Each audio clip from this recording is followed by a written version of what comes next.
आपने कभी भी ना कभी टीवी की जो एडवर्टाइजमेंट है उसमें सुना होगा, इसको लगा डाला तो लाइव झींगा लाला। आपने सुना होगा बबुल गम का एडवर्टाइजमेंट आता है। तो मैं यहाँ पर बताना चाहता हूँ, अगर आप इंडियन आर्मी में स्पोर्ट्समैन कोटा में भर्ती होते हैं यहाँ पर, और तो आपकी लाइफ झींगा लाला होने वाला है, बहुत अच्छा होने वाला है। क्योंकि इस बार जो डायरेक्ट एंट्री है, परमानेंट ट्रेड है, और ये हवलदार और नायब सूबेदार स्पोर्ट्स कोटा की एंट्री है। इसके बारे में हम जानेंगे। तो डायरेक्ट एंट्री आपकी हवलदार और नायब सूबेदार। मैं बताना चाहूँगा हवलदार वही होता है, सिपाही से हवलदार जाने के लिए आपको 3 रैंक चाहिए और नायब सूबेदार के लिए 4 रैंक। जब आप नायब सूबेदार में पहुंचते हैं तो आपकी कैटेगरी चेंज हो जाता है, that is called as JCO, that means junior commission officer, and in havildar you called as a OR, यानी अदर रैंक्स में आप आते हो। ठीक है, तो जेसीओ जो होता है उसकी कंधों पे स्टार्स रहते हैं, नायब सूबेदार का 1 स्टार, सूबेदार का 2 स्टार, सूबेदार मेजर का 1 अशोक स्तंभ रहता है। अगर आपकी रैंक क्लियर हो गया, हम चलते हैं यहाँ पर। मैं इस पर थोड़ी ब्रीफ करना चाहूँगा। देखिए, बहुत सारे ऐसे फील्ड है जहाँ पर इंडियन आर्मी चाहता है कि मेरा नाम हो वर्ल्ड में, मेरा नाम हो इंडिया में, और वो होता है एक स्पोर्ट्स बड़ी माध्यम होता है। हाँ, इंडियन आर्मी को कुछ प्रूव करने की ज़रूरत नहीं, वो अपने आप में एक ब्रांड है, लेकिन वो चाहता है कि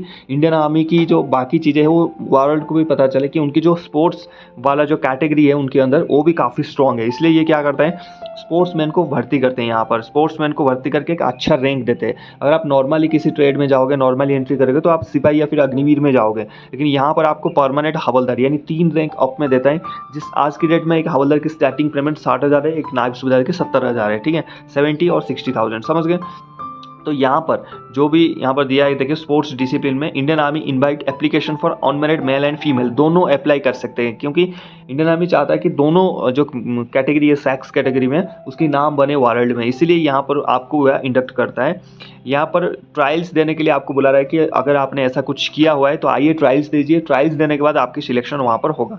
तो यहाँ पर हु है participated international junior and senior national championship, Khelo India games, youth games for 1 April 2022 से लेके 31 मार्च 2024 में, join Indian army entry as हवलदार और नायब सूबेदार। ये बोल रहा है अगर आपने 1 अप्रैल 2022 से लेके 31 अप्रैल 2024 तक इंटरनेशनल खेला है, नेशनल खेला है, जूनियर और सीनियर, खेलो इंडिया खेला है या यूथ गेम्स खेला है, तो आइए आपके लिए हम ओपन कर रहे हैं भर्ती, आके यहाँ पर भर्ती दे सकते हैं। अभी आपके मन में डाउट होगा तो ठीक है, इंडियन आर्मी तो होता है कि लड़ाई वगैरह करने के लिए, स्पोर्ट्समैन क्या करेंगे? देखिए, स्पोर्ट्समैन को कोई लड़ाई नहीं करना, कोई फालतू फटिक नहीं करना, ये सिर्फ अपनी स्पोर्ट्स पर ध्यान रखेंगे। देखिए, आप घर में भी तैयारी करते होंगे, आपकी सरकार से भी पैसा मिल रहा है, सोचिए आपको एक नायब सूबेदार की भी रैंक मिल गया और इंडियन आर्मी का एक प्रेस्टिजियस जॉब मिल गया, आपके नाम के पीछे इंडियन आर्मी लग गया, और उसके साथ आपको हर एक फैसिलिटीज़ मिल रहा है, तो आपको क्या क्या कमी है इसमें बताइए? आपको हर एक चीज़ मिल रहा है ना यहाँ पर। देखिए, A to Z आप स्पोर्ट्स जो करना चाहते हैं प्रोफेशन है वो भी करेंगे।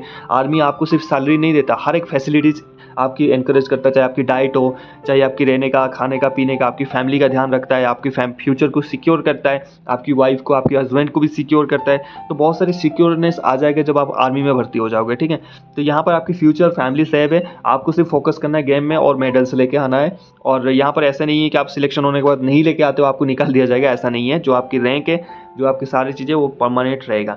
अगर स्पोर्ट्स डिसिप्लिन का अगर हम बात करें, यहाँ पर रनिंग भी है, जैसे athletic, track and field event, man and women.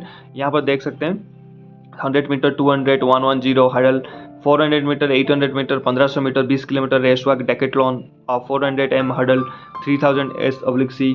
उसके बाद high jump, triple jump, long jump, javelin throw, shot put, discus, hammer throw and pole vault. ठीक है, यहाँ पर देखना ये वाला आर्चरी मैन एंड वोमेन का है, बास्केटबॉल मैन एंड वोमेन का है। यहाँ पर ये जो PDF है, हमारे चैनल जो है आर्मी सर ऑफिशियल टेलीग्राम, मैं वहाँ पर डाल दूंगा, आप वहाँ से जाके इसको ले सकते हैं। ठीक है, बॉक्सिंग के लिए है आपके diving man, sports boarding and high boarding पर ये football, fencing, gymnastic, hockey, handball, kabaddi, ठीक है, रोइंग, विंटर गेम्स, रेसलिंग, उसके बाद वेट, वॉलीबॉल, ट्रायथलॉन, शूटिंग।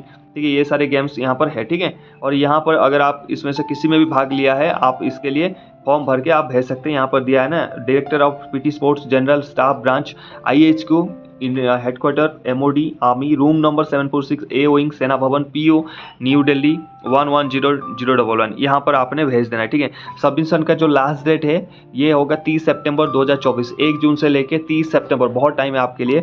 अगर अभी तक आपका स्पोर्ट्स में भाग नहीं लिया, आगे जाके लेते हो, तो यू हैव मच टाइम, 30 सितंबर तक इसको अप्लाई कर देना। उसके बाद आपको बुलाएंगे ट्रायल्स के लिए और आप ट्रायल्स लेके आना। आपकी जो एज लिमिट है 17 से लेके 25 होना चाहिए, और 25 जिस दिन आप एनरोलमेंट हो रहे हो, लास्ट डेट ऑफ एनरोलमेंट 25 से ज़्यादा क्रॉस नहीं करना चाहिए। ठीक है, उसके बाद फिजिकल मेडिकल स्टैंडर्ड सेम रहेगा, एजुकेशन क्वालिफिकेशन मैट्रिकुलेशन आपका पास होना चाहिए, ठीक है। यहाँ पर स्पोर्ट्स अचीवमेंट लिखा है, आप मेडलिस्ट होना चाहिए। Individual should medallist in Khelo India games और यूथ गेम्स में। इंडिविजुअल शुड रिप्रेजेंटेड स्टेट और कंट्री नेशनल और इंटरनेशनल, आपकी स्टेट या फिर कंट्री को रिप्रेजेंट किया है नेशनल और इंटरनेशनल लेवल पे, तो और जूनियर सीनियर में मेडल लेके आए आप इंडिविजुअल इवेंट पे, तो आप कर सकते हैं, ठीक है। डायरेक्ट अगर नायब सूबेदार रैंक में भी भर्ती हो रहे हो, सेम यहाँ पर भी सेम आपके लिए एज वगैरह रहेगा, फिजिकल क्वालिफिकेशन भी आपके लिए मैट्रिकुलेशन ही यहाँ पर दिया है, ठीक है। स्पोर्ट्स अचीवमेंट यहाँ पर दिया है, आप देख सकते हैं यहाँ पर दिया है क्या क्या चाहिए आपको, ठीक है। पेंशन यहाँ पर आपको unmarried male and female candidate will be eligible पर आपके अनमेरिड होना चाहिए, मेरिट नहीं होना चाहिए। पे एंड अलाउंसेस एंड पेंशन आपको बिल्कुल आपको पेंशन मिलेगा। अदर बेनिफिट्स में CSD और जितने भी फैसिलिटी है वो मिलेगा। पे एंड अलाउंसेस मैंने बता दिया, आपकी सैलरी वगैरह मिलेगा। आपकी जो प्रमोशन होगा सूबेदार मेजर तक होगा, यहाँ पर देख सकते हैं आपने उसने क्लियरली मेंशन किया है। आपकी प्रमोशन जो भी होगा सूबेदार मेजर, मैंने आपको बताया था नायब सूबेदार, सूबेदार एंड सूबेदार मेजर, हवलदार से नायब सूबेदार, सूबेदार एंड सूबेदार मेजर। यहाँ पर इस जो मतलब ट्रैवल कंसेशन, ड्रेस अलाउंसेस, एक सर्विसमैन कार्ड, एक सर्विसमैन ECHS, मतलब जब आप पेंशन चला जाओगे 15 साल करके यहाँ पर, तो ECHS मतलब वहाँ पर जो हॉस्पिटल्स है एक सर्विसमैन का वहाँ पर मिलेगा। CSD आपको परमानेंट लाइफ टाइम जब आप जिंदा हो तब तक मिलेगा, ठीक है। मरे होने के बाद ऐसे भी नहीं मिलेगा, ठीक है। अगर आपने वीडियो को लाइक नहीं किया प्लीज़ एक बार लाइक कर दीजिए। आगे बढ़ते हैं, हमारा एक मेंटरशिप प्रोग्राम चल रहा है। अगर आप खुद से सिलेक्ट नहीं हो सकते तो हमारे से बात करके आप प्लान अकॉर्डिंग बना सकते हैं और हमारे हिसाब से आप तैयारी कर सकते हैं। उसका डिटेल जानने के लिए आपको कम्युनिटी पोस्ट हमारे चेक करिए, वहाँ पर टेलीग्राम ID आपको मिलेगा, वहाँ से हमें डायरेक्ट मैसेज आप कर सकते हैं, ठीक है। यहाँ पर दिया है कि सिलेक्शन प्रोसेस में आपको बता देता हूँ। Deserving candidate would be a call letter to appear designated army centres. यहाँ पर आर्मी सेंटर में आपको बुलाया जाएगा जिसका है जो क्राइटेरिया है उसने बताया मैंने वीडियो में, अगर है आप वहाँ पर फॉर्म अप्लाई करेंगे फिर आपको बुलाया जाएगा। उसके बाद आपकी फिजिकल फिटनेस टेस्ट होगा, स्किल टेस्ट होगा। स्किल मतलब आप जिस स्किल में दिया है फॉर्म डाला है उस टेस्ट होगा कि आप ऐसे मतलब काबिल है कि नहीं, और उसके हिसाब से आपकी पहले फिजिकल भी होगा। आर्मी मीन्स फिजिकल, ठीक है। यहाँ पर फिजिकल मेल में आप स्टैंडर्ड देख सकते हैं यहाँ पर कितने। वेस्टर्न के लिए 163, 160, 170 वेस्टर्न प्लेन्स, ईस्टर्न प्लेन्स के लिए 169। यहाँ पर देख सकते हैं ईस्टर्न प्लेन्स में जैसे उत्तर प्रदेश, बिहार, वेस्ट बंगाल, झारखंड, उड़ीसा आ जाता है, ठीक है।